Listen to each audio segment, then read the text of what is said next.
Hey guys, and welcome back to it now for something a little bit different. And guess what, guys? This is episode one. You're saying episode one? Why are we doing episode one, John Nance? Welcome back. You're Hey, what's up, buddy? and the Well, you reason know why we're doing episode one, we're doing right? episode one to our listeners because we've been doing these movie episodes, and in the past I've done some comic book episodes.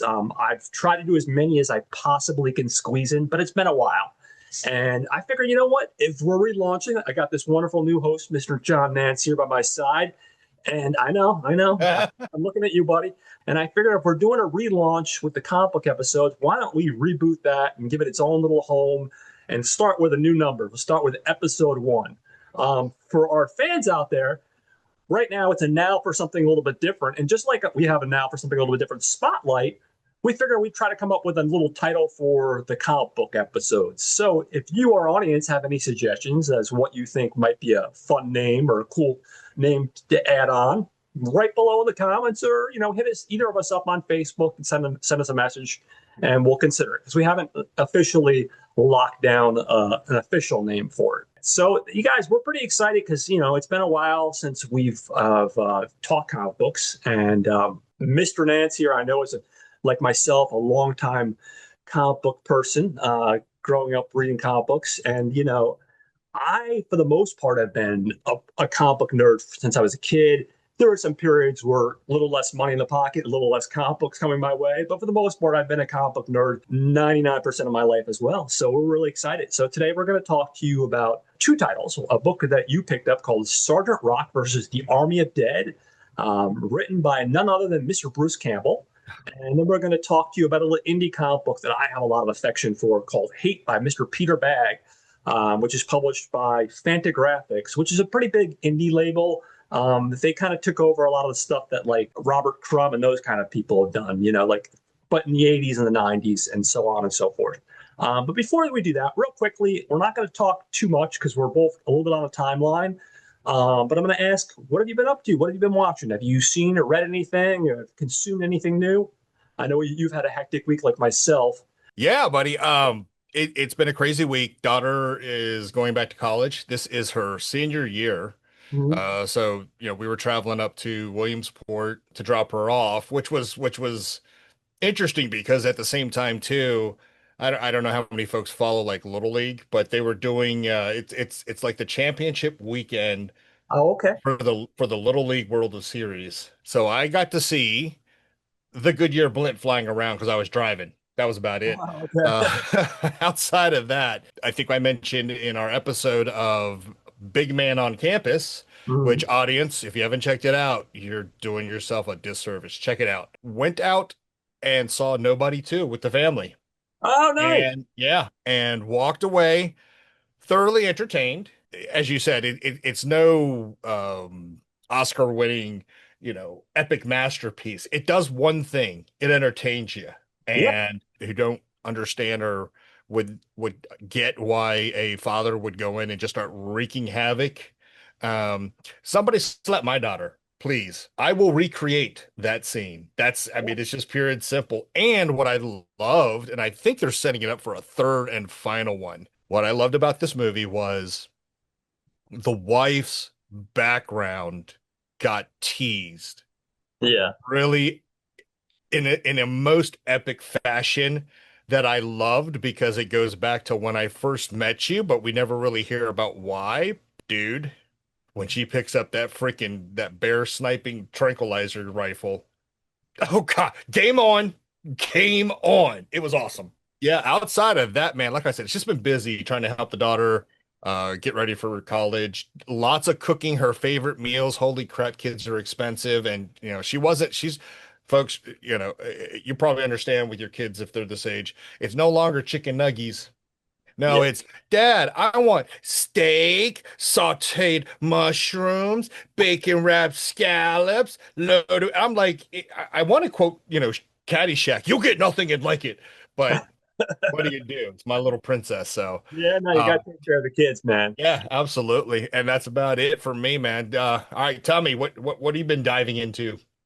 So the big thing I've been into is lately is so I'm a big Count of Monte Cristo fan. Oh, Huge yes. fan. Love the book. I've read the abridged, the unabridged version, and I've tried to pick up any possible media, whether it be comic books or there's an anime, ton of movies. So 2024 was a good year, man. There was a movie out of France that came out, which is excellent. For those that don't want to spend the money, you can find it on Canopy for free. And then there was a mini series, which is holding in my hand right now, that also Oh, came out in 2024. Jeremy Irons and this gentleman, Mr. Sam Claflin, who I think is like an up and coming, but it's an 8-part miniseries. Now, what's interesting is this film premiered in Europe last year, hasn't premiered over here yet. It's supposed to come out in 2026 over here on PBS. So I believe I'm holding a bootleg. What's interesting about the bootleg, don't say the B word, I know, right? Whoever saw a bootleg with a slipcover before? It has a slipcover and it even opens up. I'm like, what in the fuck? They're getting. oh yeah, yeah, you got a good copy. That's legit. Yeah, but what's okay? So what's really interesting is at first I was really annoyed. I opened this up and I saw the first disc. It was 2 discs. The first disc has a mini series that came out in the early 2000s with Gerard Depardieu, which I own on DVD. And I was like, did they send me the wrong fucking thing? It doesn't have subtitles. So I was getting ready to like fucking like bomb this guy's mailbox on eBay. Like, dude, you sent me the wrong fucking movie, you jerk off. But you go to disc two, and disc two has the miniseries. It's in English, and if you get that particular version that I have, it also has the 2024 movie that came out last year. Oh, nice. Yes, and Wow. I already own that movie because I bought that the minute it was available. But Wow. this is $25, and technically you're getting 3 different versions. Now, the Gerard Depardieu version, you're out of luck unless you can speak French or Chinese because it has Chinese subtitles, or you can watch it in the original French language. So for most people, they're going to be shit out of luck. But for the other people, you can find this on eBay, $25. They're both really good. Now, I have my nitpicking. We all have our properties that we love, that one book or graphic novel or whatever it is. Over the years, my biggest nitpick of any adaptation of the Count of Monte Cristo is they always fucking get the ending wrong. Almost 99.9% of the time, they get the ending wrong. This is another example of that. The movie is built up really nicely, or the series built up really nicely, the miniseries. It's really, really good. And then at the end, they try to give it this happy ending. It's not supposed to have that ending. There's not supposed to be a happy ending that wraps up. And I won't give too much away. I'll just leave it at that. It's something very important and something they change almost every fucking time. Now, if you've never read the book, you're not going to give it shit. You're going to go in and you're going to enjoy this. And the ending does make sense. But if you've read the book, you're going to be, it's like a slap in the face. The rest of the miniseries is excellent. It's just that last like 15 minutes where they try to stick this happy ending that doesn't belong. For 25, Wow. like I said, you're getting the miniseries and you're getting the 2024 movie. So, you Yeah, know, I was gonna say $25 for a triple whammy. That's kind of a home run. But if you're saying, Depardieu's version, I would like to have that substituted with the 2000, was it 2002 movie? 2002, 2004, 2002, whatever movie. The one with well, a God, amazing. And very young Henry Cavill, I know. Henry Cavill, Yeah. Mr. Boxer Dropper himself. So there you go. Yeah. And fucking Guy Pearce, man. Guy Pearce, man. He just fucking, I love that. He was actually offered the role of the main character and he didn't want to do it. Yeah. But he took Yeah. the villain character and he was perfect. He played that villain so Oh, perfect. he did. Yeah. Jim Caviezel. I did watch the season 2 episode 1 of Peacemaker. I don't know if you've watched the first season, Nah. but if you like the first season, well, again, you got to like Gunn and his humor. But he wrote the first season. He didn't direct every episode, but I think he directed like 2 or 3 episodes. I'm just gonna say I am a James Gunn fan, but right now I'm highly pissed off at him. I'll explain why in a little bit. Oh, okay, I got you. I know. So that brings us to our 2 books we're going to be talking about. Like I said, we're going to be talking about Sergeant Rock versus the Army of Dead, and then we're also going to be talking about Hate. I figure I will let you go first, and you can give us this rant because I know it's coming. I know it's building up because the same way I was about Count of Monte Cristo in the ending. I know you have one, and I can't wait to hear all of it. But I want to hear your. Well, before we even do that, let's just talk about people have heard me talk about my relationship with comic books and when it started and that kind of thing. Before we do that, since this is like the first comic book episode, real quick, what's your relationship with comic books? When did you start collecting? How did you start collecting? Was it like your local 7-Eleven? Was it flea markets? Was Oh, it geez. conventions? How did it all start? Take me back, John. I think I want to say I was about 7, 8, 9 years old, and my dad, being in the army at that time, it was he was kind of a collector himself, right? He picked up comic books to read, I idle the days away, and he would let me have them after they were done. And I started getting introduced to some Batman, some Superman. But then what really started piquing my interest, he would come home with his copies of Ghosts, House of Mystery, Ooh, Weird War Tales.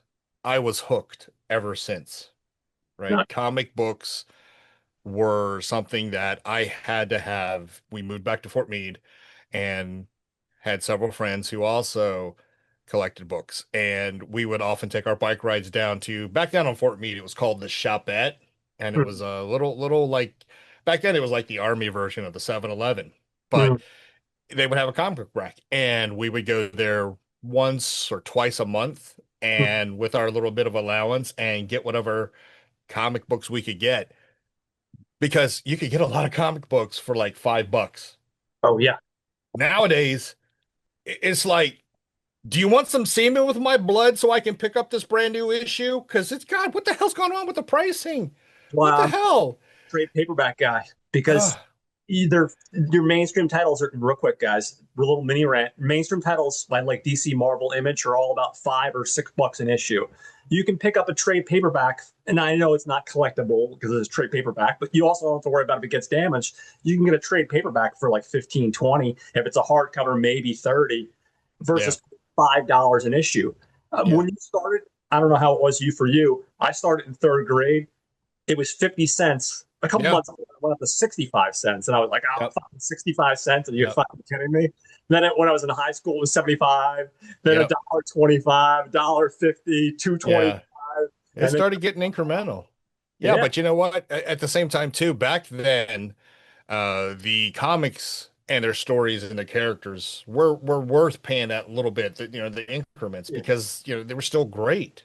yeah, They were still great. Then you had the glut in the 90s. Didn't really help the industry at all. Helped the formation of Image Comics, and the rest is history from there. Those who follow the industry know that it's kind of in a pain point right now itself. There's something about going back to a comic shop, and when you walk in there, it's that comic book smell that hits you in the face. yeah. That's why I still collect as much as possible the original comics themselves. Now, yeah, I won't, I'm not trying to pay an arm and a leg, so I will find because you never know what's going to happen. So I still collect comics to this day, but I'm very, very much more selective and finding myself going back finding back issues Mm, today because a lot of the modern titles they're just not doing it for me.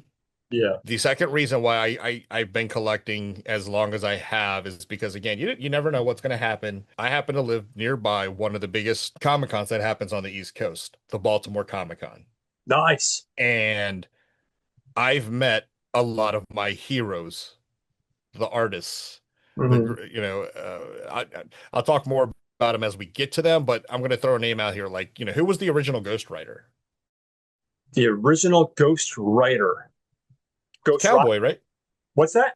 It was the Ghost Rock. cowboy version, right? Oh, yes, yes. The original cowboy version. And then from then it went from him to Johnny Blaze. And yeah, yeah. Right. You should, So the you should, original artist for the original Ghost Rider, Dick Ayers, I met him at one of our Comic Cons, oh, and I was very fortunate to have done so because he had unfortunately passed away the next year.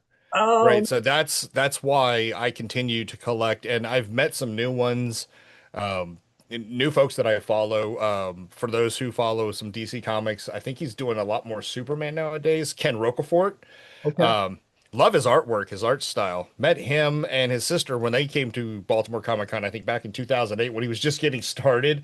Mm. And I've been following him ever since. So it's just one of those things that childhood memories I get to constantly relive, going through my collection, adding to my collection, or heading to my Comic-Con, which is coming up here in about 2 months.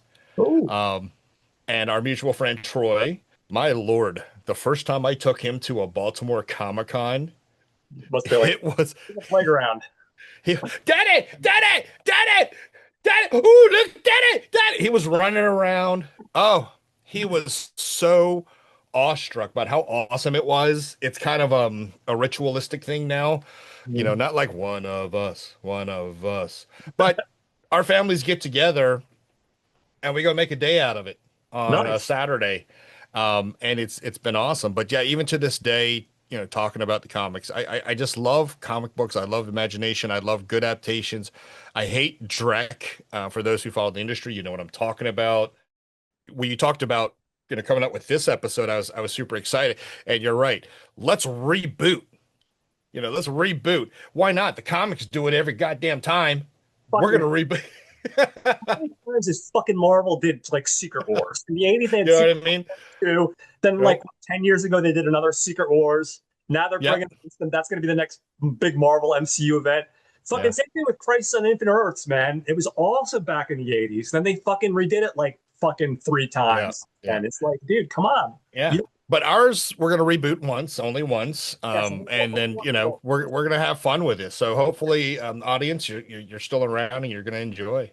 yeah, and what's good, guys, is you're going to get some variety because like when we were planning this episode, like we both wanted to talk about things that we love, the movies, and anything we're going to do is talk about stuff we love, and that gives you variety. So you're going to get some stuff like you're going to get like a title like Sergeant Rock, which is a mainstay of the DC universe, a character that's been around for an eon, and it's amazing. But then you're also going to get like a little indie book that you may or may not have heard of. So you're going to get a little variety and Yeah. hopefully a little introduction to each world. And because we both love them, trust me, guys, they get the highest recommendation, and hopefully you enjoy them as well. Yeah. Um, Absolutely. Absolutely. so with all that said, we'll start up first. We'll tee up first with you, and we're going to talk about a character that, believe it or not, I was always familiar with, but not really familiar with a lot of, and that's Sergeant Rock. Sergeant Rock, Uh, the Army of Dead. So I'm gonna tee things over to you.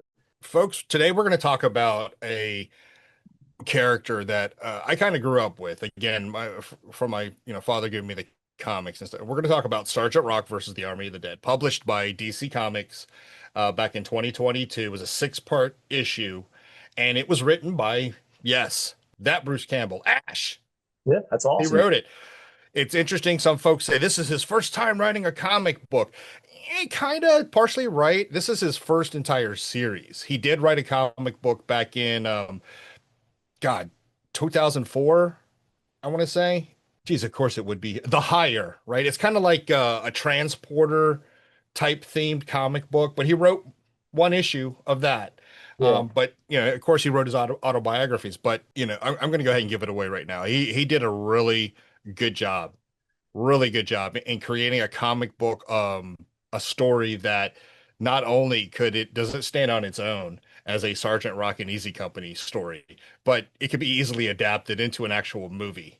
Mm. Which again, reminds me of why I'm pissed off at Gunn. Um, Eduardo Riso is the penciler and inker, and he has a very simplistic style, in the vein of Joe Kubert. And speaking of which, the legend Joe Kubert, Sergeant Rock was created back in 1959 by Bob Conager and Joe Kubert. Joe Kubert is a legend in the industry, folks. If you don't know who Joe Kubert is, stop watching this video. As much as I hate to say it, go study up. Joe Kubert Absolutely. is a absolute legend. But yeah, so Edward Riso did the penciling and the inking. He was also involved with some DC comics like 100 Bullets. I think that was his biggest series. He's Yeah. done some Batman Flashpoint, but like a Batman version. Like if you've seen the animated version, they did Batman as Bruce Wayne's father, right? That was his so it's kind of a take on that. And he also illustrated the Joker's 80th anniversary 100 special, which Oh, after I found that out, I'm gonna have to find that at the Comic-Con coming soon. very cool. Colorist, his name is Christian Rossi. Christian Rossi, yeah, it's a Flipariso. Rossi, he's Argentinian, and he's like a freelancer. He did a pretty good job. The letterer's Rob Lay, old school comic book lettering. Mhm. It's great stuff. This is why I mentioned the name Joe Kubert. Not only because it needs to be mentioned each and every time, because he is a legend within this industry. I can't say that enough. His granddaughter, Katie Kubert, was the editor of this series. Oh, wow. And she's the granddaughter of Joe Kubert. She's started at DC, went to Marvel, came back to DC. Matter of fact, I think when she came back to DC, she was also one of the leads in the reimagining and reinvention and bringing back Supergirl as, part of the mainstays within the new 52. So that's, who's behind it. So you mentioned that, you know of Sergeant Rock, but you weren't Yeah. really familiar with his work. Do you happen to recall when it was that you first like really reading any Sergeant Rock material? Honestly, if I'm being 100% honestly, up until recently, I don't have it on my hands right now. But I recently, when we were talking about this episode, I had never read anything by him. So I picked up Okay. the archives, the first volume. It cost me an arm and a leg, but I did manage to find it. And just to get a little bit more familiar with the character. In the 80s, when I first started reading comic books, it was Archie and Jughead, and then Spider-Man and a lot of Marvel stuff. As I got a little bit older, it's not that I didn't occasionally read Superman or Batman, but I didn't really grow my tastes until I got a little bit older, probably my teenage years. And then I was like, oh, Okay.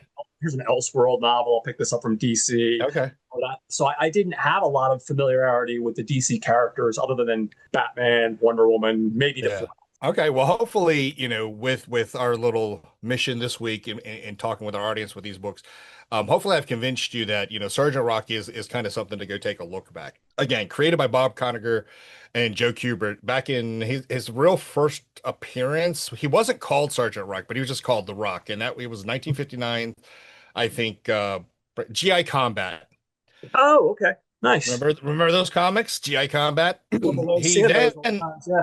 I So don't. yeah, GI Combat 1959. He then was first officially called Sergeant Rock in Our Army at War Okay. in 1959.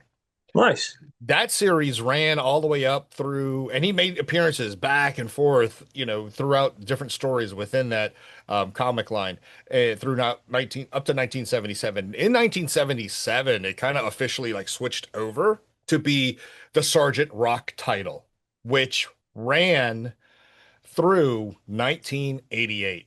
So, folks, you had a character created in 1959 and had a very prominent series going through 1988, and then had a resurgence of late. And real quick, folks, this is issue number 389 from that series, Sergeant Rock. Okay, yeah, Awesome. I Yeah, got I it. like I but the got one. cover. The cover is amazing. I got several. It's Dude, that's Joe Kubert. Joe Kubert is the legend. Joe Kubert is the man. Next, in 2006, Joe Kubert comes back and takes the helm of another Sergeant Rock series called Sergeant Rock: The Prophecy. Joe Nice. Kubert went back to writing it, Mhm. did all the pencils, did all the inking. And the basic premise of that story is Sergeant Rock and Easy Company have to go behind the lines in Lithuania to Mhm. find a young rabbi who his sect believes he is like the Messiah. They are to retrieve him, bring him back to America so he can document and provide evidence, firsthand accounting evidence of the atrocities the German armies were creating. The difference was not only, and that was kind of the premise, Sergeant Rock and Easy Company were always fighting the German army, the Nazis, right? Yeah. But this time they had to deal with the Soviets and the Nazis. This here is a variant cover of issue Ooh. number 1 of Sergeant Rock: The Prophecy. This art was done by one of his sons, Andy Kubert, Oh, and Joe Kubert. Nice. Got their autographs. It's great. It's an amazing read. In 2008, I was in Baltimore Comic Con, and I'm not sure if you are you familiar with an artist named Billy Tucci or the comic book She, SHI? I am familiar with the artist by name, and the Okay. title by name, but as far as knowing anything about them or the title, no, specifically, no, unfortunately. So the reason why I ask is because I got to set this up. Billy Tucci had spent a little time researching some historical facts Mhm. to write a story that involved Sergeant Rock. And in 2008, when I got to meet him again, because I always talk to Billy whenever I see him, he was bringing out Sergeant Rock, the Lost Battalion. Nothing wrong. And again, another awesome cover, by the way. Dude, Very iconic. It has a very distinct, iconic look to it. yeah, and that's Sergeant Rock. And what's amazing about this series is that it's based on true life events. And he did a lot of research, firsthand interviews, before he brought this book out. I think it was finally released late 2008, early 2009. The Lost Battalion tells the story of the first Battalion, 141st Infantry, and Mhm. how they were surrounded by the Nazi army in the Vosges Mountains, I believe in France. Back then, the 442nd Regimental Combat Unit went in there to save them. It's an emotional tale because Mhm. it's based on real life events. The 442nd, whose motto was "Go for broke," Mhm. was made exclusively of Japanese Americans. Oh, okay. Oh, wow. Exclusively, exclusively out of the internment camps that back then President Roosevelt had set up because after Pearl Harbor, they interned all the Japanese Americans. It's one of our great blots. No, absolutely. It's The horrible. 442nd, good Lord, the 442nd is the most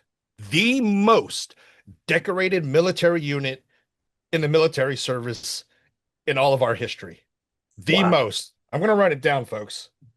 21 Medal of Honors, 29 Distinguished Service Crosses, over 370 Silver Stars, over 4,000 Bronze Stars, and way more, over 4,000 Purple Hearts. This is the story of a unit that was brought into World War II, exclusive Japanese Americans, segregated. You talk about encountering all that stuff, but they are the most decorated military unit in our country's history. Weaving that story in, Billy Tucci did a phenomenal job with that series. That is one I highly recommend. They do have a trade paperback.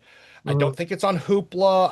I can't remember where I did see it online. If you've enjoyed this and you start feeling, man, I like Sergeant Rock. The Lost Battalion is something you have to read. Matter of fact, in two, I hate dates, folks. I think it was 2011. In 2011, it won a gold medal from the Military Writers Society of America for Wow. its rendition of it. It's so incredible. Side note, another YouTube channel called Outside by the Lens or something like that, did a documentary of this specific story. And I will put that link in the description. I think, folks, you need to see it outright because here's what made that story amazing. In 2008, got to talk to Billy a little bit, got a poster of it. And do you know what Billy Tucci did? What do you do? Billy Tucci flew out, took care of them, three surviving members from that battle of the 442 Wow. to have them at the Comic Con. And pardon me, folks, right here are three members of the 442 who Wow. signed this poster of the Lost Battalion. It is an amazing read, amazing artwork, amazing story. Folks, Awesome. folks, when John talked to me about this, right, this was definitely one I needed to talk about because Sergeant Rock is he's just there. Okay, so in 2009, when I went back, of course, stopped by Billy Tucci's table, Nice. and what he had on display floored me. Billy Tucci in his research and his going back into history of the 442nd, go for broke. Folks, do not disrespect these guys whatsoever. Billy Tucci actually had an old World War II Army helmet, like the one Sergeant Rock wore. Oh shit. But Nice. as I looked closer, there was one name that stood out, signed in silver ink, Joe Kubert. Ooh. And all throughout that helmet were other signatures. So I started talking to Billy. Billy, dude, you got to tell me explain the helmet. Billy Tucci was so, there's another story when we get to another series of Billy Tucci's I will tell, and it's a great one because it revealed something I never knew about Billy Tucci. Online, it doesn't reveal it, but we found out, my cousin and I. Mm. Um, but Billy Tucci was so humbled by what he had, brought forth with, the Lost Battalion. He made it his mission to not only get Joe Kubert to sign that Army helmet, he was going to get as many of the surviving members of the 442 to sign that helmet. And I'll be damned if he was not almost finished. That helmet, again, signed by Joe Kubert Mm. and so many members of the 442nd. It was a piece that, I asked him, I'm like, of course I got to ask, you're never going to sell that, are you? He's like, dude, I will fight to the death before I sell that. That's awesome, dude. Yeah, it's crazy. That's crazy. The Prophecy, Joe Kubert, legend. Read it, folks. Find it, read it. The Lost Battalion, it's history, folks. It's based on true events. It's an amazing story. All awards, 442nd. Watch that link in the description. Get some history in you to understand why it's very important. That specific story, because it really hit me in the heart after I got Yeah. done reading it, and Okay. after knowing that Yeah. I've met some of the surviving members of the 442. Sergeant Rock now, and let's talk about Hollywood and culture. Sergeant Rock had a video game. Did you know that? No, I It was did for not. the Game Boy. Have you ever played like Ikari Warriors? Yeah, yeah, Or I yeah. forget the other name of the game, but it's like that top down. You're the guy Mm. that just strays back and forth throwing grenades. Yeah, He yeah. had a Game Boy version of that. Oh, okay. He, Yeah, yeah. I think recently he's been they introduced him in the online games. I don't do those games anymore.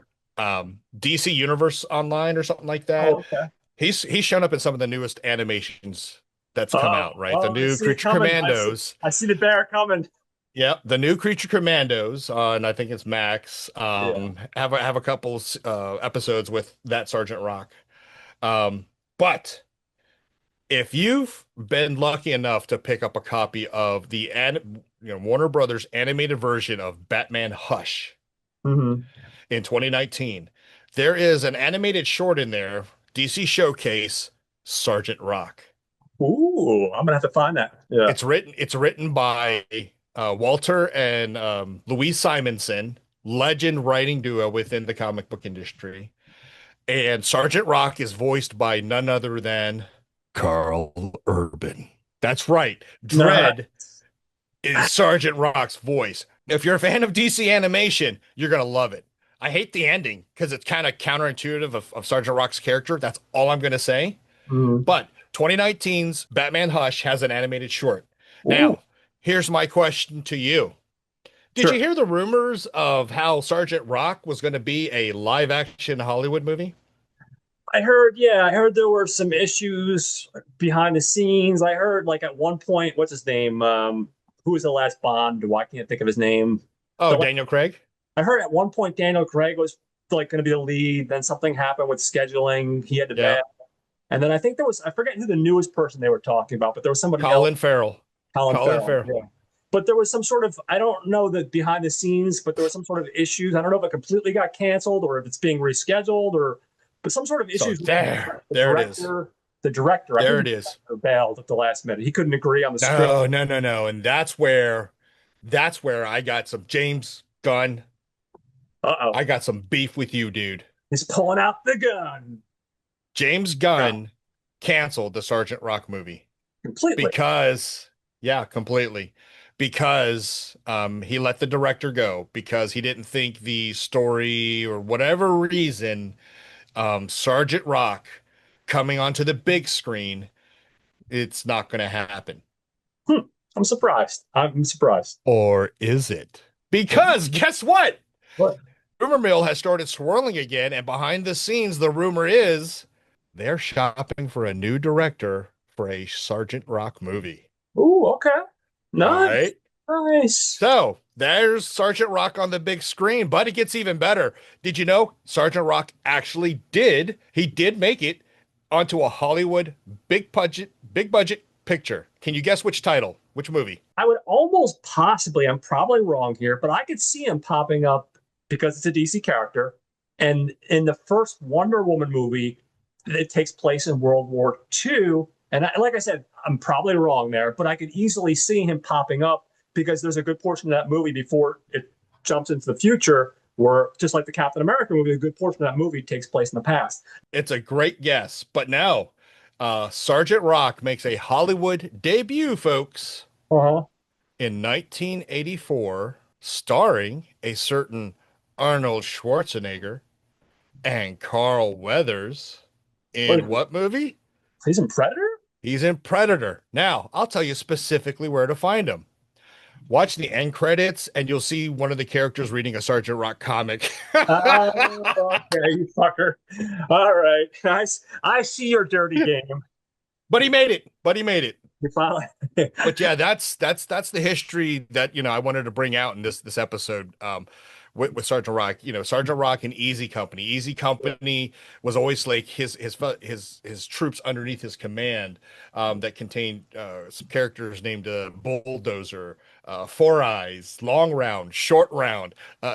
Not that short round, but they were bazooka guys. Hothead, you can kind of guess what he does, and there's a hodgepodge mix back and forth between the comics and some of the animated stuff. Well, So I hope it goes through, man. I could easily see. I love Colin Farrell, so I could easily see him take over that role. I could see Carl Urban even. I mean, he's going to be in I a Mortal Kombat movie, and he still yeah looks.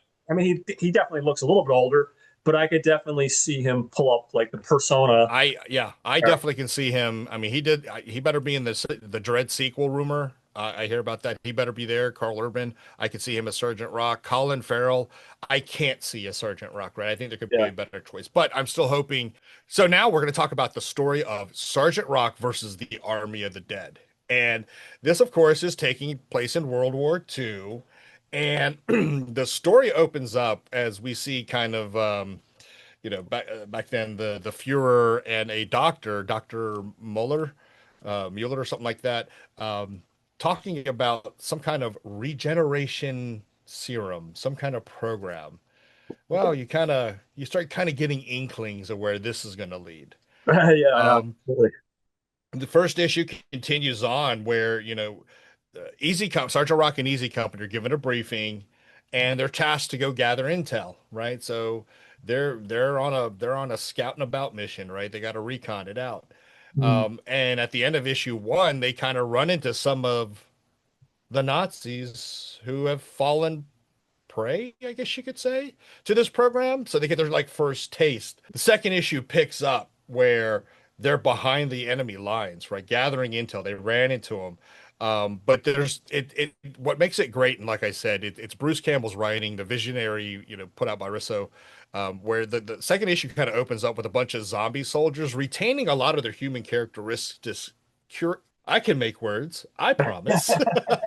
Nazi soldiers with But human there we go. characteristics in a bar. And what ends up happening is through the story of running in and dodging these soldiers, Easy Company actually finds a truck carrying the regeneration serum. So what they have to do now is, as it picks up in issue three, is and this is where, like I said, Bruce Campbell, love you, man.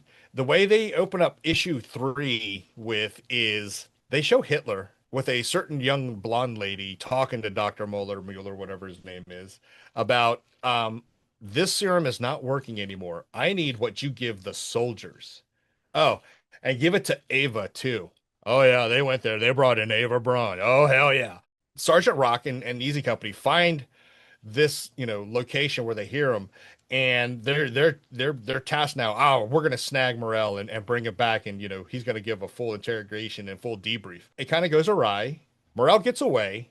Sergeant Rock doesn't know that the other two were there, so they end up going in disguise. They take some old, some Nazi officer uniforms. It's like, we're gonna go to where Morel went to, and then we're gonna snatch him. Barrett picks up in number 4, where, of course, right, as with every story, right, they're ready, they're going in, they're in disguise, but they run into some trouble. They run into some resistance. They have to kill some zombies. There's a really nice panel where the Nazi zombies like open up the back of the deuce, the double deuce truck, and all of a sudden, Hothead does his thing. Whoosh, right? Hits him with the flamethrower. Really, really well done. And they make their way, and they found out where Mueller went to, right? They Mm. found his hideout where Sergeant Rock, and this is where, again, the great writing is. He's like, all right, we found him, but I got some bad news. One, I lost my Zippo lighter. Number two, Hitler's there. Okay, here we go. Issue 5 picks up, great title, Wanted, Hitler, Dead or Alive. And basically it opens up, they've returned to report back, right? They did a debrief what they found, Mueller, Hitler. So they get a mission briefing where they're going to go back to this hideout, Mm. and they're going to try and capture Mueller and Hitler, right? Here's the problem. They got a time limit because some B-52s they're gonna be dropping some nasty mamma jammas on that hideout. They better be out. Sergeant Rock, yeah, there's fights, heads exploding, zombies blowing up, and they finally make it where Four Eyes sees Mueller, and Four Eyes, of course, wearing glasses, right, folks? He's one of their crack shot snipers. So guess what he does?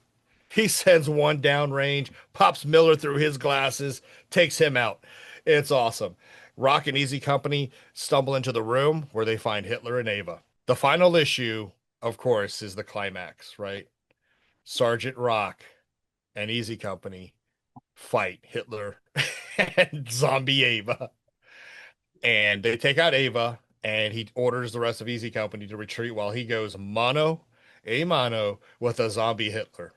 And it's some great stuff, right? Just fighting Oh back and God, the forth, scene is epic. That fight scene is just incredible, and you can and right? don't forget that at this point Hitler's injected himself, so he's basically like got like super, Yeah. and then Rock is just going toe to toe with him. You know. Yeah, it's great. It's great. And eventually, oh, and I forgot too, as they were going in, they're flying in because they had to parachute behind enemy lines. Easy Company gives them a replacement Zippo.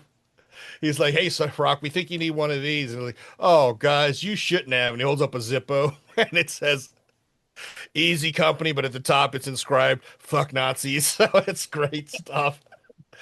But the comic concludes where, yeah, Sergeant Rock dispatches Hitler, Yeah. but he's like right there at the red line, right? He's trying to run out, but the B-52s have already let loose, right? They've already dropped their ordnance, and Easy Company couldn't do anything but sit back and watch as the entire facility exploded, and they think Rock is dead, which of course you shouldn't do because here comes Rock stumbling out of the rubble, right? And it concludes with Sergeant Rock recouping in a hospital. General comes in. It's like, hope you're not thinking about retiring. And he says, "No, I'm in it. We're gonna fight this thing." He's like, "Good, because I'm gonna need you. I'll talk to you soon." While handing him a file, Sergeant Rock holding a cup of Joe with that file, but on that file name, folks, I don't know if you've studied history. It says Project Anakbe, which is German for ancestral heritage. Now, why is that kind of key? Because that's based on true life, right? Honorably, ancestral heritage was kind of the foundation of why Hitler and Germany did what it did in World War II. A lot of that stuff, apparently, that I, took upon myself to try to research without trying to get flagged by our government. I was just doing research for comic books, I promise. A lot of that stuff's like taboo. They don't go back and they don't touch that stuff. They don't research a lot of those original files. It's kind of crazy. So yeah, the file says paranormal pseudoscience, something like that. And the book closes out. This 6 issue run, Bruce Campbell, dude, 2 shakalakas, 1 ba maluga luga luga luga luga, fakulaka. Man, I loved it. Being a fan of Sergeant Rock, as you folks can tell from my collection, even little artsy guys giving a little salute there. This series, this 6 issue series, this trade paperback is free on Hoopla. Folks, you just want an enjoyable read. If you have any knowledge of Sergeant Rock, any fandom about Sergeant Rock, this is kind of like a must read. So much for that, yeah. Even though it's free on Hoopla, you know what I'm doing at Baltimore Comic Con? I'm looking for all 6 issues. I gotta have it. So yeah, that's Sergeant Rock versus the Army of the Dead. Now, this is the part I've been really excited about. Nice. John Horgan, newbie to Sergeant Rock. Welcome to the ranks, my son. Well, thank you. Tell Thank you. me, what are your thoughts? No, I loved it, man. I loved it. Like so. Just to get some perspective on the character, I bought the reprints, right? So I'll start with that.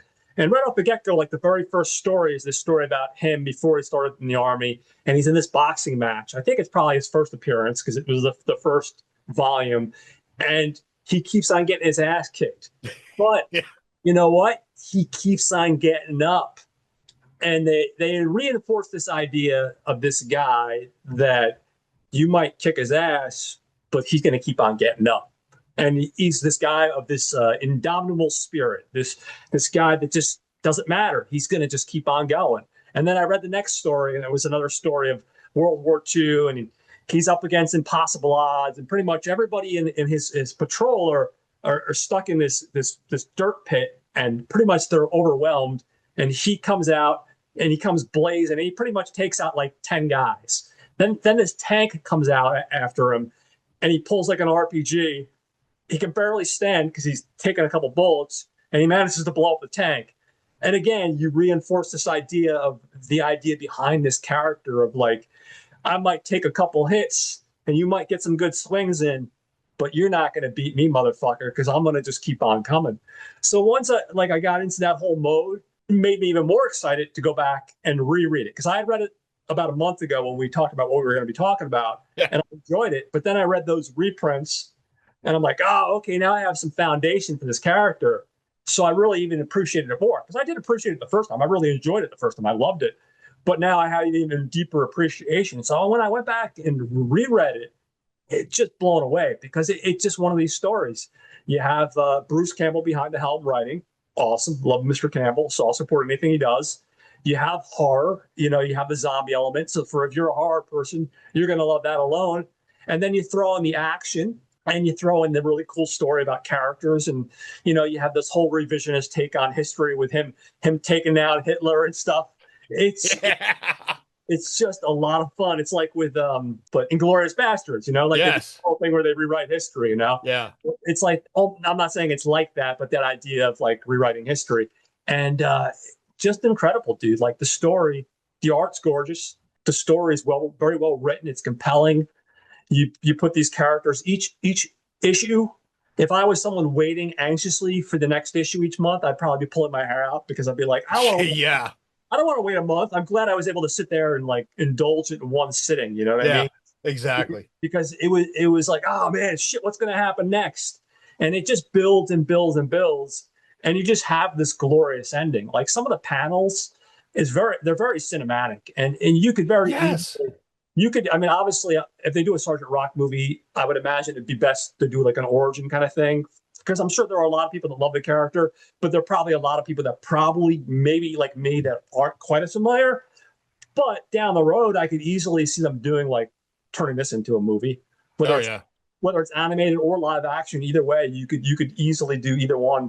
And I think it would work out well because people like action, people like war movies, and people like horror, so it's like a winning combination. Yeah. That's awesome. Yeah, no, it really worked for me, dude. It really did. I mean, it reminds me of like going back and obviously not exactly the same, but like watching the stuff that we love, like, The Great Escape or the Dirty Dozen or the Big Red One. Like it's all like these stories about people up against impossible odds. Yeah. Oh, which is kind of like Force 10 from Navarone. Remember yeah, that? yeah, yeah, You know yeah, what I yeah. mean? Yeah. Yeah, they're on this like they're on the like basically. Let's face it, it's effectively it's a suicide mission because Yeah. even with Sergeant Rock, what's the likelihood you're going to fight the undead and come out ahead? You know what I mean? But he did it. He did it. But he did it. Yeah, he did it because he's fucking Sergeant Rock, and Sergeant Rock doesn't give up. But yeah, man, like it's good. It's really, really good. And that last issue is just fucking awesome. Like the Oh yeah. the fight with Hitler. Oh my That fight with God. Hitler, man, you can't even I can't even properly describe it, but it's a like an all out, draw out Brawl. Yeah. brawl. Yes, it's an all out, drag out brawl because you would think Hitler being a little short guy, he wouldn't put much of a fight. But once he's got that zombie juice in him, that stuff, Yeah. Hitler's actually like, putting some good punches in there. And there's a nice Oh little, my God. Yeah. really, like I said, it's very cinematic, which is really, really good. Yeah. Uh, That last issue, I mean, that last issue, I got to ask because I found like it opens up. It to me, yes, not only was it just told very well visually, this is kind of like a storyboard for yeah, a yeah, movie. really, that's what it reminded me of. Yeah, it really, Yeah. I could very easily, like I said, I wouldn't recommend the very first Sergeant Rock thing be this because I think they should give people an origin story. But I could easily see this like as a second or third movie or a fourth Yeah. movie. You know what I mean? Well, Hopefully, hopefully, yeah, hopefully. yeah. But yeah, no. So if you're like me and you're not familiar with this world or you weren't overly familiar with this character, you don't need to be, guys. Like even me reading like the reprints of the earlier stuff, that was just to get a little more familiar with the character. But even then, you don't really need that. You can pick this up for the first time and you'll get like the gist of this guy's personality and like his indomitable will to survive and the relationship between him and the other characters and his patrol. Yeah, it's good, man. It's really good. Definitely That's two thumbs awesome. up. High recommendations. Check it out. And like he said, read it on Hoopla for free to make sure it's for you, which it should be. And then go out and spend the money because it's worth picking up, dude. I'm sure you can pick up Yeah. the trade paperback 15, $20. Yep. Definitely that's what I did. So definitely high recommendation, my friend. Good pick. Awesome. Very Dude, cool. two thumbs up. I love that you loved it. So now, folks, we're going to turn it over to John to All talk about right. Peter Bagge Yeah, and the bag. Yes. hate. All right. Hate. So now hopefully you don't hate this book. Let me give you guys a quick backstory with my relationship with this comic book. So people that have listened to this show from the beginning, they probably listened to some of my comic book episodes. I actually did talk about the very first appearance of our character because the very first appearance of our character was in a comic book called Comical Funnies, which appeared in 1981. It was very short-lived. And then he went on to another comic book in the 80s called Neat Stuff.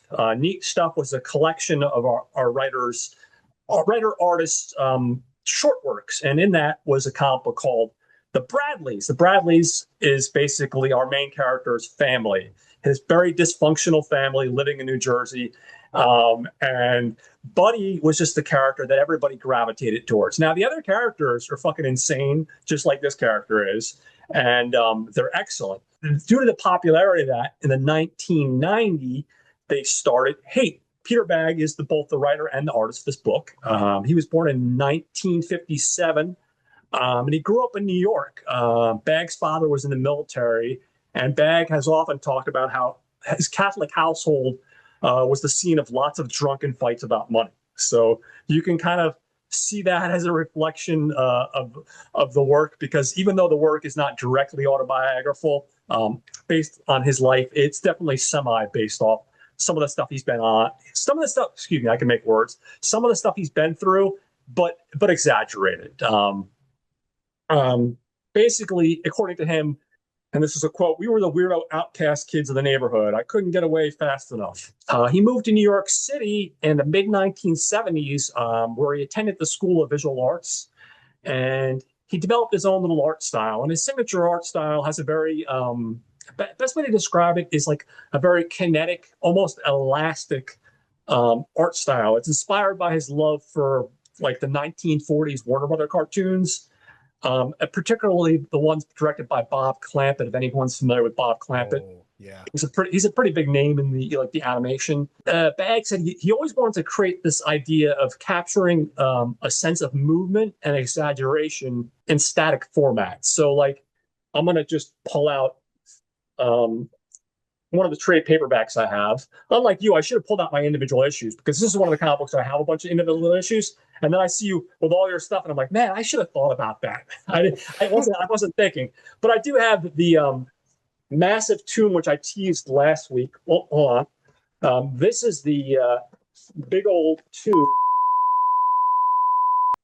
Yeah, where I left off, basically, yeah, Peter Bagge's his art style is he wants to capture a sense of movement and exaggeration in static format. And if you see the work or if you've ever heard of Peter Bagge, you can definitely, it reminds me almost of just that, like an old Bugs Bunny cartoon in the sense the way the characters move and that kind of stuff. The behavior is very elastic. It's not going to be work for everybody. It's definitely an indie book. His wife often will contribute doing the coloring on several of his books. He's known for working mostly in the indie world. He's worked on, like I previously mentioned, Neat Stuff, which ran for 15 issues between 85 and 89. He did a comic book for DC called Sweatshop, another book for DC called Apocalypse Nerd, Reset, which is a sci-fi comedy by Dark Horse. And he's also actually written several biographies. He's done several comic book biographies and a bunch of other stuff. But he's known throughout the indie world. And he's one of those guys like Daniel Close, who did Eight World, David Lapham, that did like Stray Bullets, that kind of stuff. He's known in the indie circles, and he's had some transition. Like he's done some stuff for Marvel, believe it or not. He actually did a Spider-Man issue, and it's really, really, really worth seeking out. I can't remember what issue it is, but it's really, really cool because you see Spider-Man and his style of artwork, and it's definitely really, really cool.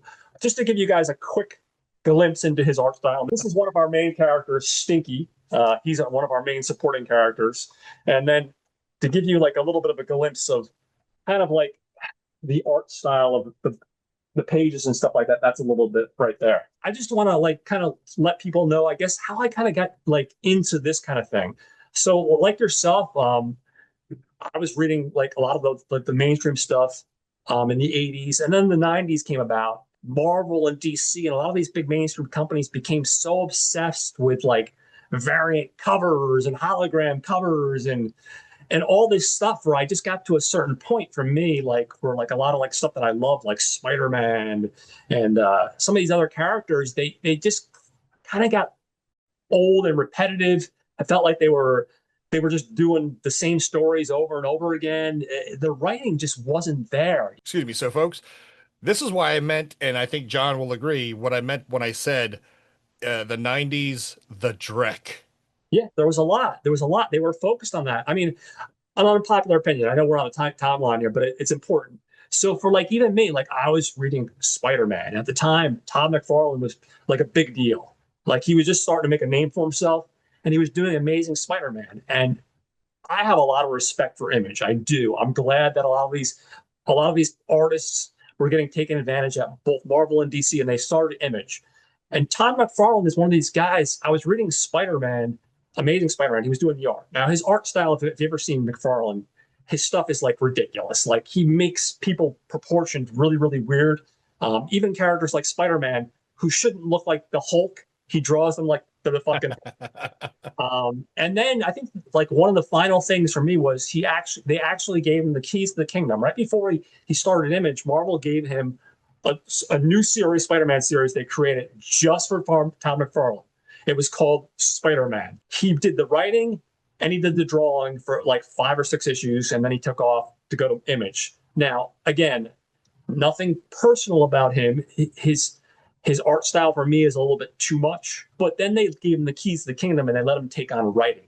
Now, he is not, in my opinion, I know a lot of people love Spawn, and he might have evolved as a writer, but those issues that he did as Spider-Man, it was basically like pinup pages. The writing was fucking god awful. He has no place in the writer's room.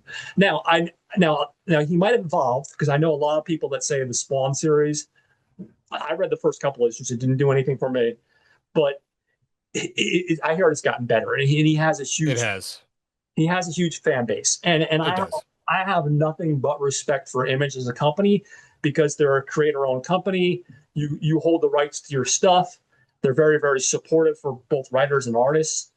So I do have a lot of respect for that. I remember coming across this and just having my mind blown because it was so different, than like your Yeah. typical like cape and hero book. It was just it had its own very distinct sense of personality, its own very distinct sense of humor, its own unique art style and writing. Stuff like this Yep. was a big deal for me. Eight Ball by Daniel Close, which is a really big Yep. deal. Troy's mentioned it before. I'm surprised because I thought I was the only human being that had ever read it or liked it. There's a comic book called Milk and Cheese that's equally insane. It's Yeah. almost as insane as this. And then the big one was for me, there was, because I lived in Tom River, New Jersey, there was a big indie comic book, very much as like a film noir, almost like a Pulp Fiction, called Stray Bullets by a guy named David Lapham. It's fantastic. It's an indie book. It's still being published today. Actually, it's being published by Image nowadays. He used to self-publish, but then he moved on to Image, and Image is publishing it now. But all these different indie books, I have been so soured by the typical hero books where I felt like I was getting a lot of the same crap just regurgitated, and I felt like they weren't even attempting to make a unique story. They just felt like they were just giving us a lot of crap. So I found this, and my mind was blown. Buddy appeared in the first issue of 1981 comic book Comical Funnies, and then in the Fantagraphic book Neat Stuff. Hate first premiered in 1990, and basically Hate is following the life of Buddy Bradley in a continuation of events from his former series, Neat Stuff. The first half of the series has Buddy moving to Seattle, and the second half of the series has him living in suburban New Jersey. I'm going to just go through a quick brief of some of our main characters. We have Buddy Bradley, and Buddy's a self-proclaimed outsider slash slacker. He's directionless, unmotivated, drifting through life without any goals, and usually has a cynical attitude towards almost everything and everyone. He's basically like an anti-hipster. He's often angry, violent, and yet still very lovable in his own way. He's a flawed character, known for being brutally honest and, No. and having a general disdain for humanity. Now, some people don't like that. I am brutally honest sometimes, and sometimes I'm told I'm too brutally honest. But you know what? I can relate to the character. I don't usually talk about this, but my family nickname is Buddy. So again, I connect to this. No one else calls me Buddy, but my family does. So a lot of things connected with me for this book. A, he's from New Jersey. B, his name is Buddy. And C, his attitude towards life. I could kind of connect with a lot of it. And maybe that's because I also am from Jersey, or maybe we just have very similar personalities to some degree. Next up, we have his best friend, who is Leonard Brown, otherwise known as Stinky. Now, Stinky is an old friend of me, and they do go into how he got that nickname. I don't know how far along you read the comic book, they mention it. He's an old friend of Buddy's from New Jersey, who's his roommate in Seattle. Irresponsible, selfish, I can make words, and hopeless. He's a real fuck up. If you think Buddy's a fuck up, Leonard Stinky's even worse. Next, we have George Cecil Hamilton III. Now, George Cecil Hamilton III is Buddy's third roommate, and he's a super nerd. George, not to be disrespectful to anyone, but George is the whitest black guy you'll ever meet, and that's the best. That's one description of him. He hardly leaves his room and is obsessed with science fiction and conspiracy theories, and publishing a zine with all these wacky theories. He's a bit of an interesting character, as they all are. Next up, we have Buddy's first long-term girlfriend, Valerie Russo. She's an upper middle class, self-confident feminist who's a nymphomaniac. And again, it's a very brief, she's also a little fucking crazy, but most of the characters are, with manic depressive tendencies. I can't forget that part. So I'm going to start with issue 1. It breaks down, the story starts, and we, the audience, are greeted by our main character, Buddy Bradley. He opens the front door and he breaks the fourth wall. And as he opens the front door, he tells us to come inside and set a spell. We follow him through his apartment as he gives us a tour, and we see him throw away an old pumpkin that's been there for way too long. And he brags about how he got a bargain on this place. It's 4 bedrooms and it's only $450 a month.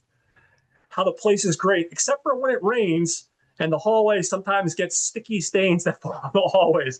And you see in the hallway, there's like this, God knows what it is.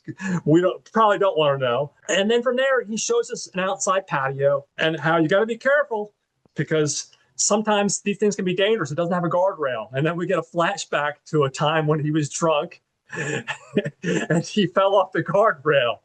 And basically he says, oh, well, thankfully I was drunk because if I wasn't drunk, I really would have hurt myself. Points out the great view of from the patio. We see a scenic view of downtown Seattle because this story does take place in Seattle. I should have mentioned that. Just as he's saying this beautiful scene of downtown Seattle, what do we get? We see on his next door neighbor, we see a guy that's probably in his 40s, heavily balding.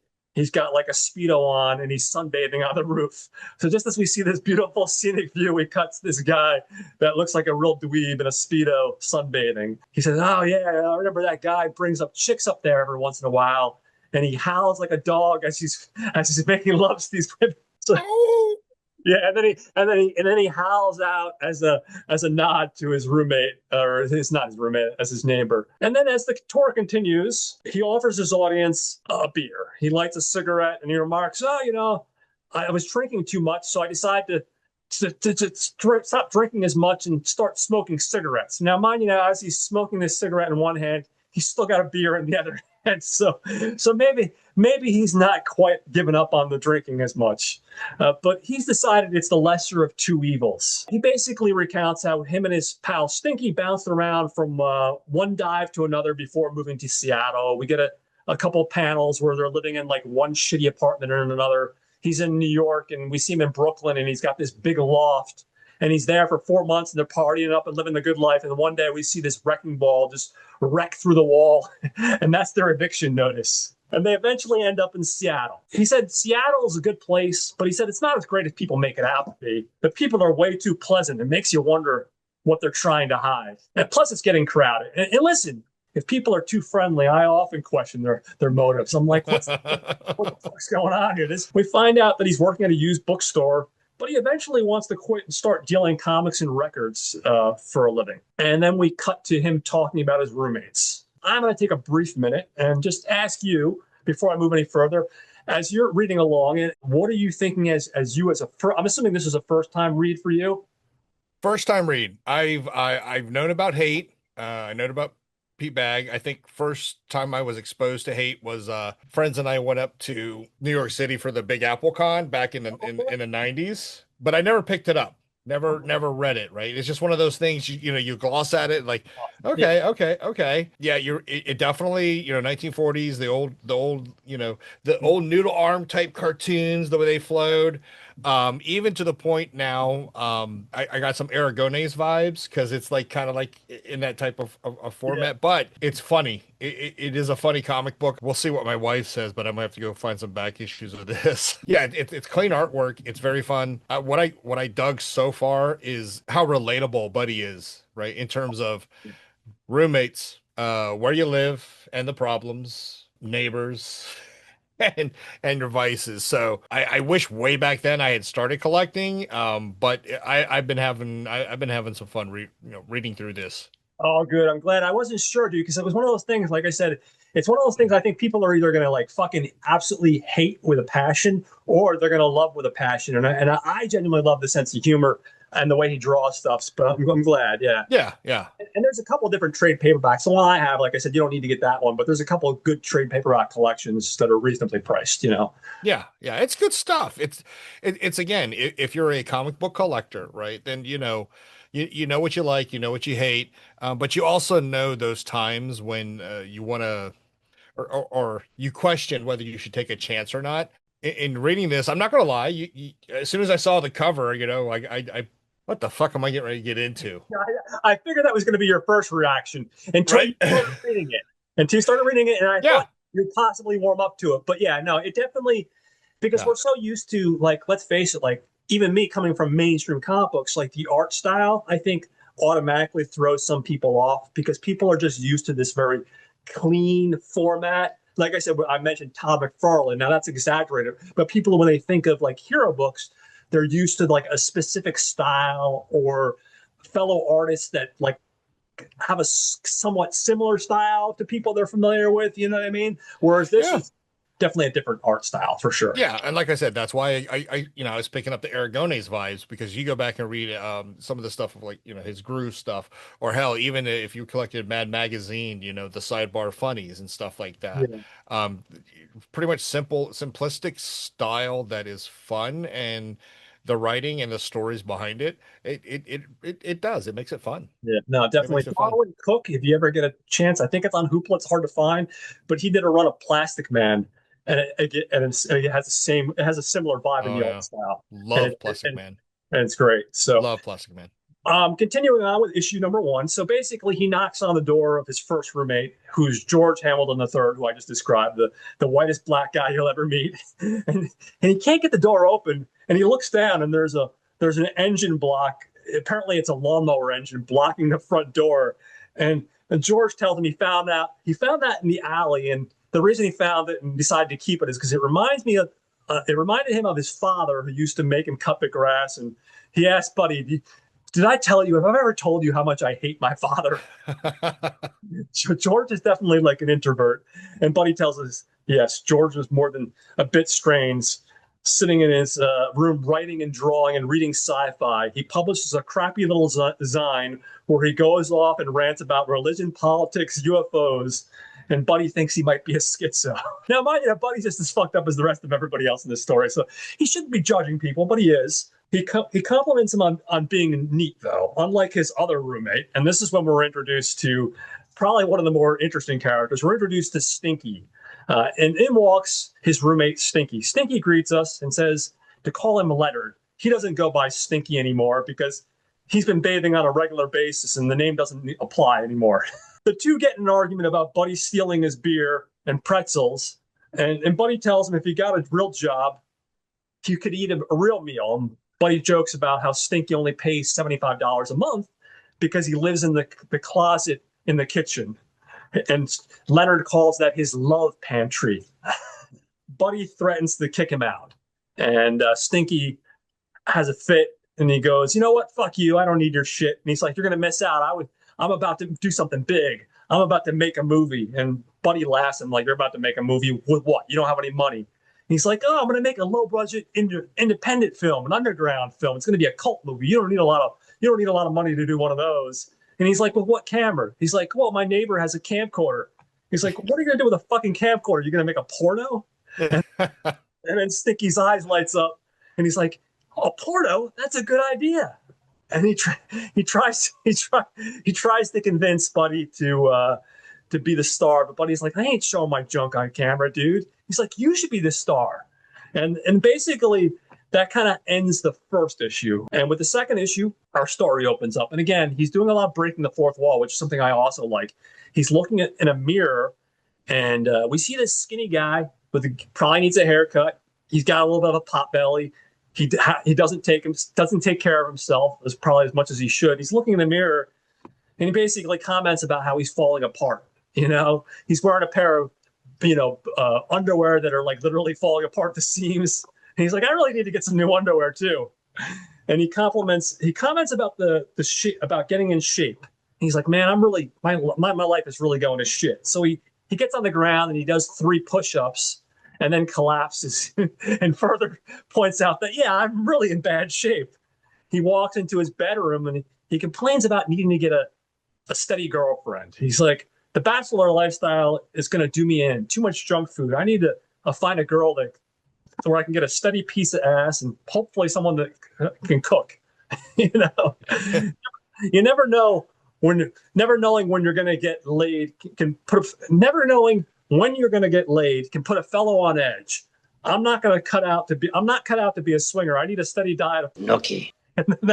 those are Buddy's words. Time's flying by faster every day. I need to get my shit together. So next we see Buddy, and he's walking into the living room, and he sees his one roommate George watching he's watching America's Home Videos, and of course Buddy proceeds to make fun of him. He's like, America's Funniest Videos. What are you watching this for? He's like, I thought, this would definitely be below you. And George basically barks some comment about how, oh, he's just doing it because it's the top rated show in America. And he's trying to understand the demographic, because George would never admit to actually watching a mainstream show because he's above that. He's this nerd that sits in his man cave and isn't bothered by anybody. Stinky walks out of his love pantry, and with him is an attractive girl who looks like one of these artsy fartsy types. Stinky makes fun of him. He goes, "Hey, dude, you need to get out more. You're hanging out with George, fucking watching America's Funniest Videos. Like, how about you come out with us tomorrow? This is my new girlfriend. We're gonna get together with some of her friends and we're gonna go shoot some pool." The next day, they end at a pool hall, and we find out Buddy doesn't know how to play pool at all. Lucky for him, he's introduced to a cute girl named Valerie, who says she'll show him how to play some pool.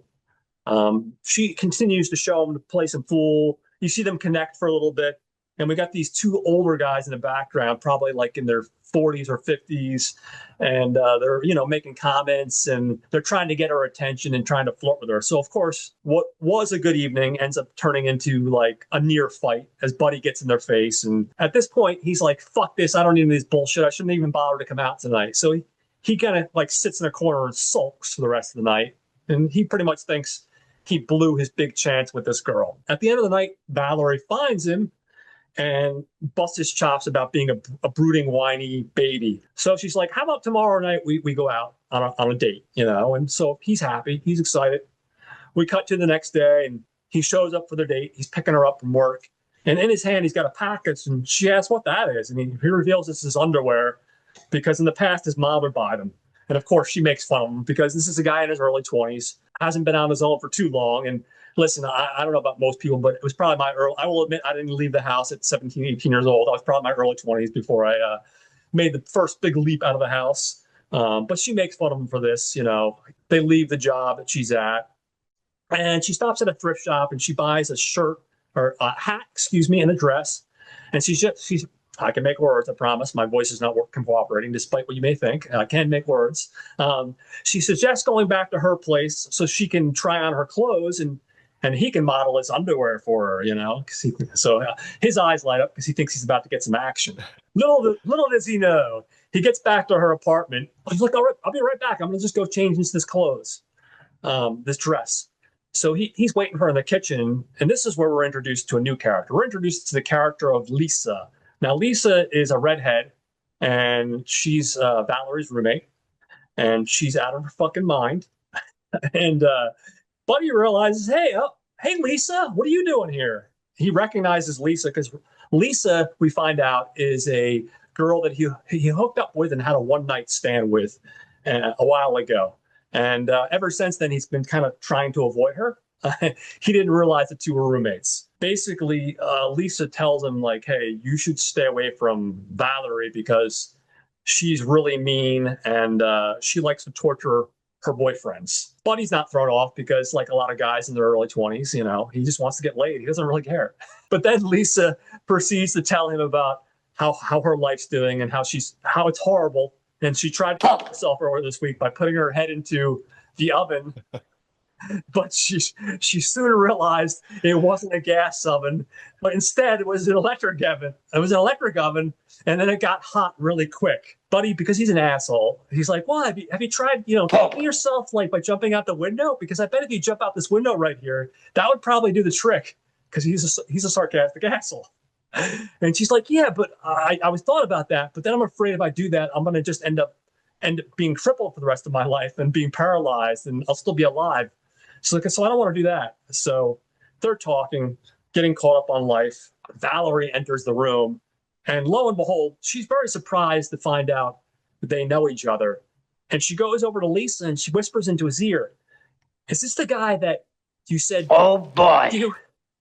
And she's like, Lisa's like, no, of course not. And she's like, come on, how many guys named Buddy are there out there?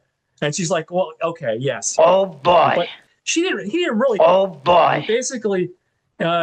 He basically just bent me over and put my head into the toilet while he took me from behind. But I wanted that. And then, of course, Valerie is turned off because she's like this prim, proper princess, upper class princess.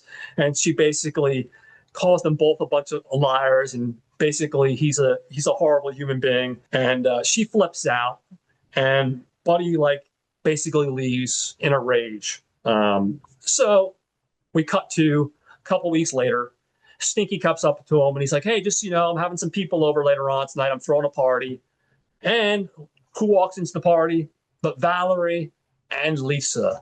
Lisa is looking like this punk rock chick with a skirt on, and of course Valerie's looking, like super attractive. And basically, she's ignoring him most of the night, which is pissing him off. And meanwhile, he approaches Lisa, and Lisa's like, "Hey, just I have your underwear." And he's like, "Good, give it to me." He's like, "You left those underwear at the house." And she's like, "Okay, but where are they?" She's like, "I'm wearing them." And then she pulls up her skirt, and you see his underwear. She's wearing his underwear. And basically, she wants him to, take advantage of her because she's that kind of girl. He's like, "Just give me the fucking underwear." She's like, "If you want the underwear, you're going to have to get it." So he goes to pull off all the pairs of underwear that she's wearing. And meanwhile, Valerie walks by and she sees this and she fucking flips out because obviously the two still have feelings for each other. She goes into the apartment and she starts dancing and getting drunk. Meanwhile, like he's getting drunk, and eventually she ends up slipping and falling on her ass, and she ends up breaking her arm, and she ends up getting carted away to the hospital. So the issue ends with she's in the hospital. She's got all these flowers, and he shows up. Basically, she confesses. She's like, "Listen, I'm sorry for the way I behaved. The whole reason I freaked out was because when Lisa told me how you took advantage of her, I was turned on by it, and I was jealous." He's like, "I'm into kinky stuff. You want to take advantage of me here right now?" And he's like, "In the hospital? But you have a person right over there in the bed." He's like, "Oh, don't worry about her. She's in a coma." So basically, the second issue ends with him fucking this girl in a hospital bed while she's got this old lady next door that's comatose. That's the second issue. And like I said, this is a brief introduction into these characters. I'm not quite giving this series the enthusiasm that it deserves because this series is quite good in my opinion, and it's quite funny. If you like dysfunctional characters and you're not afraid to try something different, and that's what we are now for something a little bit different, something that's not a superhero comic book, I think you're going to like it, man. I think most people are going to like it. I could be wrong. It's not going to be to everyone's taste. He's a really good writer, first and foremost. The writing is complemented by his very zany, wacky, elastic, kinetic style of art. I've talked for way too long. Now that I've gone through the first couple issues, I don't know how many you got around to reading, but what are your thoughts? What are your overall thoughts after reading what you've read? And that's not a bad right? It's an of where do Yeah. I start? No, I did it a second time, folks. I've done it many a Hey, time. so I read all 6 issues that were available via Hoopla. Peter Bagge, what it reminds me of a lot is folks, you know how when you get together with friends and you're telling stories and then you're trying to mimic or show, and then oh yeah, when he took a drink and you make those exaggerated movements. That's what this comic book is, right? He writes a story such a way that it's like you're reading a story, but if you can't quite picture it, there it is. He helps you picture it, right? You mentioned the last scene where, yeah, she's in the hospital with this broken arm and a cast, and then it's like hey, listen, you want to do it here, and then well, your neighbor, and then the next scene is like death warmed over, yeah, nausea stuff going off. It's like, and they end up having sex there. But it is crazy how he is able to transform. I dug the stories because again, a lot of it is relatable again in terms of living on your own, living with roommates, the daily routine of just trying to figure things out Yeah. to girls and stuff like that. Very relatable. And again, the stories he doesn't kind of throwing back to what you said earlier, right, about Todd McFarlane. I do respect him. He is a legend himself. But I agree with you. His writing, when he was given reins and allowed to write his own stories, it was, and I'm not the only one. We are not the only ones who criticized it, right? His Yeah. writing was not well received in terms of his artwork, but his writing it's gotten so much better over the years. Whereas, Pete Bagge, after finishing issue 1, it's like wow, it's the relationship has already been built, right? This is another guy that if you finally met him in real life, you could go have a beer with him, right? And Oh, swap like I said, stories. I met him at a convention 10 years ago. There you go. You know what I mean? So the rest of his stories, again, it is relatable how and this is kind of embarrassing to say where, I was the one who got drunk at a party and kind of messed things up a little bit. Yeah. But that whole scenario, it happens. Oh, absolutely. Absolutely. Yeah, no, for sure. Um, but yeah, I made it through all six issues. It is I couldn't believe how big the tome was itself. Yeah. But I was reading it, right? I didn't want to watch anything. I didn't want to be on the computer for anything. So I was just, on my tablet reading it and, I'm chuckling here and there, looking at the artwork. And again, the exaggerated movements. Yeah, it was definitely like the old Bugs Bunny, the old Popeye, olive oil. Olive oil. There you go, folks. If you've Yeah. seen olive oil in the Popeye cartoons, that movement, those spaghetti arms, that movement, that's the art style. But again, it was also like Eric Gones in his Guru the Wanderer comics. You know what I mean? It's that same type of movement, the exaggeration of action, but the story backs it up. And I liked it. Again, this is something I wish I had collected a while ago. It's like when I first picked up Eastman and Laird's Teenage Mutant Ninja Turtles comics back when they Yeah. first hit the shelves, and I was like, not for me. Yeah. Yeah. Hindsight, 2200 there, folks. Um, I'm right there with you. but it is definitely one of those that if you appreciate some pretty good writing, you can relate to telling stories about what you did, what your friends did, or what happened this past weekend. And you're one of those as you're retelling those stories, doing the exaggerated movements while you're telling the story. Then yeah, this is a comic I think you could appreciate. I think it's worth what the hell type of language am I speaking here? It is worth the read, is Yeah. what I'm saying. Thank you for introducing me Oh, to of the world course. of hoopla, the Yeah. world of hate. Folks, it's free. It's out there. Check it out. The artwork, again, it's clean. Yeah. It's not like some of the stuff that is out there now. Not definitely not like some of the Drek of the 90s. It's straightforward. I have a story to tell you that, you know, kind of based on my life. Yeah. Here's what happened, and here's the visual representation of what happened. That's pretty much it, folks. That's us. Yeah. That's No, us absolutely. hanging out with friends, talking Yeah. and talking and stuff. So I dug it. In this case, like you, I will give this two thumbs up. Awesome. Um, Thank you. and I one of love it. those things where when I'm at the Baltimore Comic Con, and I didn't mention this earlier, but I'm going to say it now. One of the first things that we normally do is we check out what's called Artist Alley Mhm. for the indie writers, for the indie comics, right? I'd rather support them than, the big wigs and Yeah. what they've been just let's be blunt, what they just been chucking out there. Yeah, it's not Spider-Man, it's not Iron Man, it's not Sergeant Rock. This is Buddy, Yeah. right? Oh, but And dude, one of the funniest, the sections of that story was when, Valerie and Buddy are trying to have a spaghetti dinner. oh, yeah, yeah, yeah. And here comes Leonard walking in, Yes. dangling, dong all dangling everywhere. And they're just trying to have a romantic dinner. Well, yeah. No, Thanks, Leonard. That didn't help. yeah, no, not at all. No, and that's the first two issues is the tip of the iceberg. If Yeah. the further you get into the story, the more you get introduced to some of the Yeah. family members and some of the other characters. There's 30-ish original issues, hate 9 hate annuals, and then last year they did Hate Revisited, which is 4-issue miniseries going back to the characters, Yeah. but they've aged, of course, so they're like Yeah. our age. Yeah. So And I'm sorry, I did write one thing down that I wanted to point out because I didn't recognize it. So, they had the Will Eisner Awards, yeah, right? For various artists, writers, all that for the comic book industry. In Baltimore, it's called the Ringo Awards, right? okay, Named after Matt Waringo. Um, And come to find out, Peter Bagge yeah, in 2021 won a Will Eisner Award. But the years preceding up to his actual win, he's been nominated so many times. oh So yeah, no, this is definitely. not just a guy, folks, that, oh, we just happened to stumble across this comic book and, No, oh, we happen to like it. This is a guy who has established cred. oh So hopefully that'll help you to, at least check it out. Again, it's for me, two thumbs up. Yeah, I think it's worth a recommend. yeah, It's to me, it's funny, relatable. It's what I would want in a comic as a distraction, a takeaway out of real life.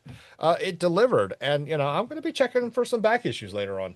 yeah. You No, know, I would definitely, definitely check out the back issues, and I wouldn't be surprised. I'm sure he might actually be at that Baltimore con. I wouldn't be surprised if he pops. I so spoiler alert, I did check. Oh, he's not. He's He's not. not Okay. going to be there, but Ah, it dude, sucks. to segue, guess who is going to be there? Who's gonna be there? Does the name Chris Claremont ring a bell to you? Oh, of course, you got Claremont. Yeah, he's a legend. Oh, Nice. oh, oh yeah. There'll be a little fangirl in there, but yeah, I might it's actually have to reach out to you to see if I can figure it out. Because if I can catch like a train or something, I might actually. Because I'm assuming it's a weekend, right? yeah. I might actually see if I can make the trip down there to hang out with you guys. Oh yeah, keep us posted. I'll let you know because actually there's a train station. It's about 15 minutes away from me. Oh, okay. Nice, So nice. Yeah. yeah, let's talk. Let's talk later. Let's see if I can figure that out. But yeah. Yeah. Well, I'm glad you liked it, guys. Man, that's awesome. I'm so glad. Now, So what a great episode. yeah, Sgt. Rock and Hate. yeah, For a reboot, for our audience members, let me just say again, if you listen this long, thank you so much. absolutely. We definitely appreciate it. We got some things that we're still trying to work it out. It's a reboot, folks. Yeah, So we got some things to work out future and, maybe a little bit more in frequency. We haven't finalized any of that. But, yeah. for me, I'm sure John will echo me. I truly appreciate y'all stopping by today.